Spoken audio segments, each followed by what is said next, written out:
ऋषी या ठिकाणी राहायचे आणि मातंग ऋषी पूर्णपणे तपश्चर्या करायचे। त्यांनी या ठिकाणी हा आश्रम तयार केलेला होता आणि याच्या पुढे संपूर्ण भिल्ल वस्ती आहे, सगळी फॉरेस्ट आहे, भिल्ल वस्ती आहे। त्या भिल्ल वस्तीमध्ये शबरी राहत होती आणि त्यावेळेला बालविवाहाची पद्धत होती। तर शबरी आता एक 4 ते 5 वर्षाची झाली आहे, म्हणजे 5 वर्षाची झाल्यानंतर तिचं आता लग्न करायला पाहिजे म्हणून तिच्या वडिलांनी जंगलातून खूप सारे पक्षी प्राणी पकडून आणले आणि ते सगळे अंगणामध्ये बांधलेले होते। तर शबरी खूप कौतुकाने आली, तिने ते सगळे पक्षी बघितले, प्राणी बघितले, तिला खूप आनंद वाटला। ती बोलली की हे माझ्या बाबांनी सगळे मला खेळायला आणलेत का, मला खेळायचं त्या खेळण्याकरता आणलेत का? तिची आई म्हणली नाही बाळा, उद्या तुझं लग्न आहे म्हणून, आणि लग्न आहे तर सगळ्यांना दावत द्यावी लागेल, म्हणजे सगळ्यांना जेवण द्यावं लागेल आणि मग ते सगळं जेवण द्यायला जेवण बनवायला पाहिजे ना, तर ते जेवण बनवण्याकरता पूर्णपणे जागा आहे। तर त्याकरता हे सगळं आणलेलं आहे, म्हणजे आपण या ठिकाणी जे आणलेले आहेत पक्षी ते उद्या यांना सगळ्यांना आपण मारणार आणि मग यांचं सगळ्यांचं जेवण बनवणार, मग त्याच्यामध्ये सगळेजण खाणार। तर शबरीला खूप दुःख झालं की उद्या माझं लग्न होणार आणि त्या माझ्या लग्नाकरता एवढं सगळं चाललंय की एवढे सगळे प्राणी मरणार म्हणजे, आणि मग त्यांचं जेवण सगळे लोक जेवणार म्हणजे माझं जर लग्न नाही झालं तर या सगळ्यांचा जीव वाचेल म्हणून।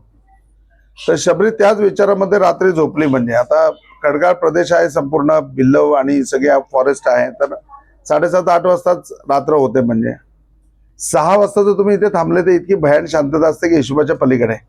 सरोवर दिसायला एवढंच आहे पण सरोवरामध्ये मगर आहे, म्हणजे त्यामुळे तिथे पाटी लावलेली की मगरीपासून सावध राहा। आणि पावसाळ्यामध्ये इतकं तुडुंब पाणी असतं की ते सगळं भरून भरून भरून भरून या पायऱ्यांपर्यंत येतं। तुम्हाला कुठे सरोवर आहे आणि कुठे पायऱ्या ते कळणार नाही, इतकं पाणी असतं। याच्यामध्ये मगर आहे म्हणजे। तर त्या अनुषंगाने म्हणजे की त्यावेळची पण तशी परिस्थिती होती। तर शबरीने विचार केला रात्री की आपण आता घर सोडू, हा एकमेव पर्याय आहे। जर आपण हे घर सोडून गेलो तर निश्चितपणे आपलं लग्न लागणार नाही आणि मग या सगळ्या प्राण्यांचा जीव वाचेल। आणि शबरीने घर सोडलं आणि मग शबरी चालत चालत चालत या खडकाळ रस्त्यातून इथपर्यंत आली। ब्रह्मसमय म्हणजे पहाटेच्या वेळेला ती इथे खाली उतरली, त्यावेळेला ऋषी उठलेले होते, मातंग ऋषी।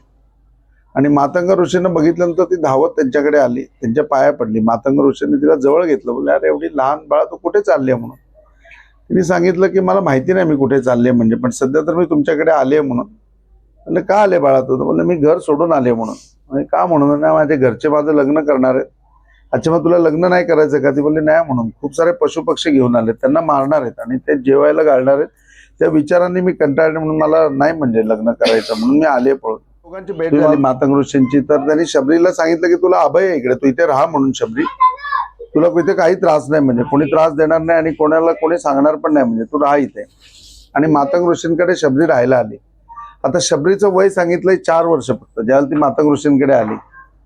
पुढे 8 वर्ष मातंग ऋषी या ठिकाणी होते तिच्या सेवेमध्ये, म्हणजे एकमेकांच्या ह्याच्यामध्ये राहून ती त्यांची सेवा करायची, त्या आश्रमाची सेवा करायची। मग शबरी इथे राहायची तर ती संपूर्ण सगळं जमीन वगैरे सारवायची, तिच्या हिशोबाने स्वयंपाक करायचे आणि तिला रोज कार्य दिलेलं होतं की जे कोणी वाटसरू येतील म्हणजे आश्रमामध्ये त्यांना तू जेवण बनवून खायला घालायचं म्हणून, त्यांची व्यवस्था करायची। त्याप्रमाणे ती व्यवस्था करायची, त्यांची सेवा करायची आणि संध्याकाळच्या वेळेला सगळी फळं गोळा करायची, इकडे झाडं आहेत त्या झाडांची फळं गोळा करायची आणि अतिथी येतील त्यांना ती द्यायची, म्हणजे की आरती वगैरे करायची, नैवेद्य दाखवायचा आणि जे अतिथी येतील म्हणजे संध्याकाळी कोण वाटसरू येईल त्याला ती खायला द्यायची म्हणजे।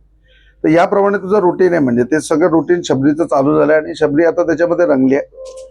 आता ऋषी 12 वर्ष झाली, म्हणजे शबरी 12 वर्षाची झाली आणि त्यावेळेला मातंग ऋषींना पण या परिसरामध्ये 12 वर्ष झाली। तर मातंग ऋषींनी खूप प्रेमाने तिला जवळ घेतलं आणि बोलले की बाळा शबरी बघ, म्हणून तुला मी सांगितलं एवढे दिवस आणि तू या सगळ्याची सेवा करत होतीस, म्हणजे आता ही सेवा तुझी म्हणजे की लगभग पूर्ण होत आली। म्हणजे आता एका ऋषींनी एका ठिकाणी राहायचं असतं ते 12 वर्ष राहायचं असतं, एक तप राहायचं असतं। माझा आता एक तप पूर्ण झाला, म्हणजे इथे राहून एक तप मी पूर्णपणे इथे राहिलो, आता मी राहू शकत नाही इथे, म्हणजे मला आता पुढे जायला पाहिजे। तर मी आता पुढे जाईन, हा आश्रम सगळा आता तुझ्या व्यवस्थेमध्ये आहे, तुला सगळा आश्रम बघायचा आहे आणि तुला या ठिकाणी सेवा करायची। काय सेवा करायची म्हणून? सेवा तुला या ठिकाणी हीच करायची आहे की जे वाटसरू येतील त्यांना तुला द्यायचं आहे, म्हणजे प्रसाद वगैरे या सगळ्या गोष्टींनी, आणि आश्रम स्वच्छ ठेवायचा आहे।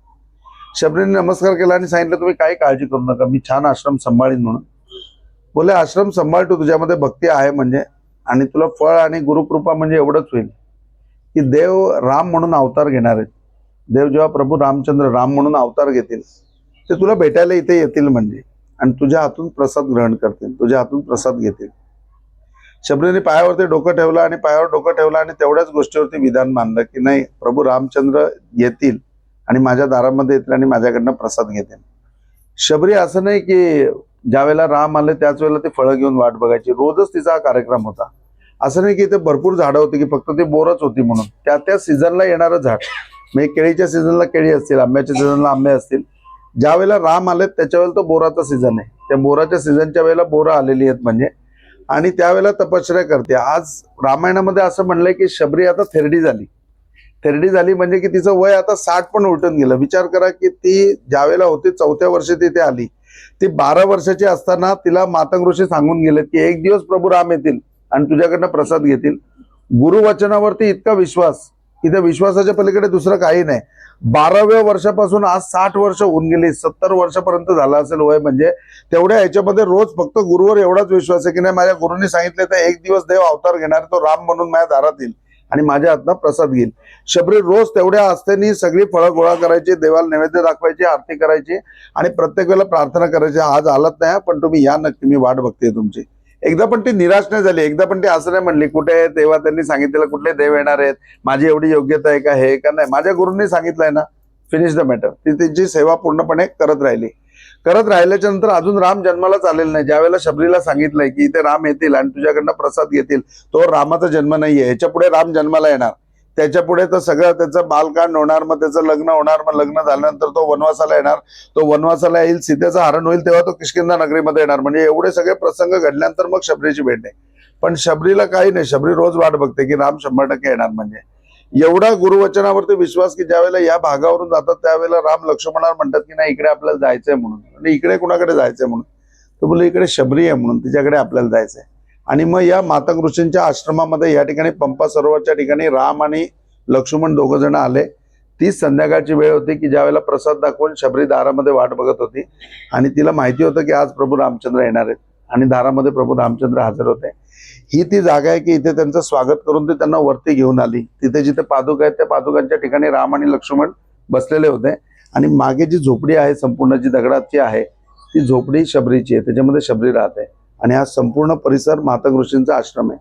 आता शबरी आतमध्ये येऊन बसल्यानंतर त्यांनी रामाचं स्वागत केलं. म्हणजे आता विचार करा की देव ज्याची म्हणजे 12व्या वर्ष असताना गुरूंनी सांगितले त्यावेळेपासून ती वाट बघत होती, तेव्हापासून तिला माहिती की देव येणार आहेत.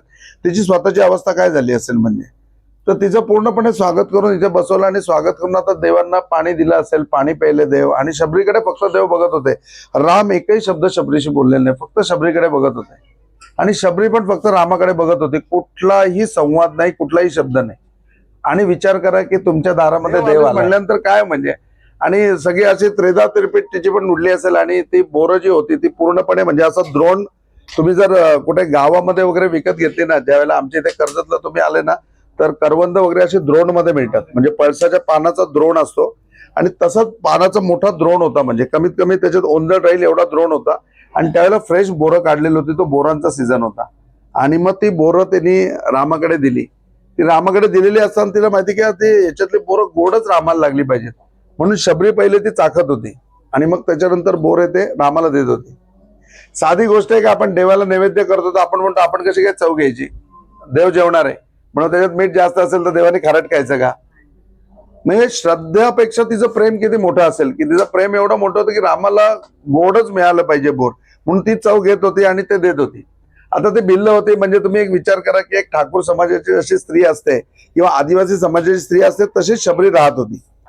ती डेफिनेटली या ठिकाणी सेवा म्हणजे ती एवढंच करत होती. शबरीने कुठलं नाव देवाचं घेतलं असेल याचा कुठला उल्लेख नाही, पण ती जी सेवा करत होती ते सेवेचं मिळालेलं आहे फळ आहे. म्हणजे की राम तिच्या दारामध्ये आले आणि मग ते प्रत्येक बोर देत असताना राम ते बोर खात होता आणि लक्ष्मण ते बोर फेकून देत होता.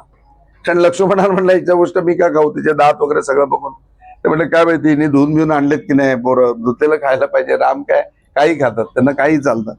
पण राम ते सगळं घेत होता कारण रामाला त्या बोरांमध्ये काही मतलब नव्हतं. त्याला शबरीची जी श्रद्धा आहे, तिचं जे प्रेम आहे ते प्रेमाची मतलब आहे, ते राम खातो. आणि मग ही सगळी बोर खाऊन झालेत, सगळं झालं वगैरे. राम शांतपणे बसलेत, फक्त शबरीकडे बघतायत आणि शबरी रामाकडे बघते. ह्याच्या पलीकडे संवाद काहीच नाहीये. खूप थोडा वेळ गेला असेल, म्हणजे की त्याच्यामध्ये 15-20 मिनिटं अजून पुढे गेले असतील. काही क्षण गेले. काही क्षणानंतर देव सावध झाले आणि त्यांनी शबरीला विचारलं की आता खूप वेळ झालाय म्हणून. म्हणजे भरपूर वेळ मी थांबलो इथे, मी आता निघू का, तुझी परवानगी आहे का म्हणून एवढं शबरीला विचारलं. शबरीच्या तोंडून आलेला पहिला डायलॉग की देव एक क्षण थांबा, अजून एक क्षण थांबा म्हणून. म्हणले ठीक आहे म्हणून. पुन्हा ते शबरीकडे बघायला लागले. इथपर्यंत गोष्ट तुम्हाला सगळ्यांना शबरीची माहिती आहे. याच्या पुढची गोष्ट अशी आहे की शबरी येऊन रामापुढे उभी राहिली. नखशिखांत रामाला बघितलं, म्हणजे नखापासून वरच्या केसापर्यंत रामाला बघितलं. आणि रामाला बघून झाल्यानंतर शरीरामधला 4% अग्नी आहे. आपल्या सगळ्यांच्या शरीरामध्ये अग्नीचं प्रमाण 4% आहे. तो 4% अग्नी प्रज्वलित केला आणि स्वतःला पूर्णपणे भस्म करून घेतलं. आयुष्याची एवढी साधना होती की फक्त राम भेटायला पाहिजे, बाकी त्याच्यापर्यंत काय नव्हतं. का शबरीला राम भेटणार नाही? राम 100% शबरीला भेटायला येईल. आणि ज्या वेळेला तिची खाली जी रक्षा उरते, जे भस्म उरतं, ते भस्म राम स्वतःच्या कपाळाला लावतो आणि लक्ष्मणाला म्हणतो की असे बघता येत ना, म्हणून मला वारंवार पृथ्वीवर यावंसं वाटतं, वारंवार मला अवतार घ्यावेसे वाटतात. फक्त की रावणाला मारण्याकरता अवतार नाही येत. शबरीसारखे असे भक्त पण आहेत की ज्यांच्या भक्तांकरता सुद्धा, म्हणजे त्यांच्या प्रेमाकरता पण राम येतो. म्हणजे शबरी त्यावेळेला संपते आणि राम अवतारामध्ये राम लक्ष्मण पुढे निघून जातात. आज ती प्लेस गेल्यानंतर म्हणजे की त्याच्यानंतर मातंग ऋषी तर केव्हाच आश्रम सोडून गेलेत, पण जागा आज पण शाबूत आहे.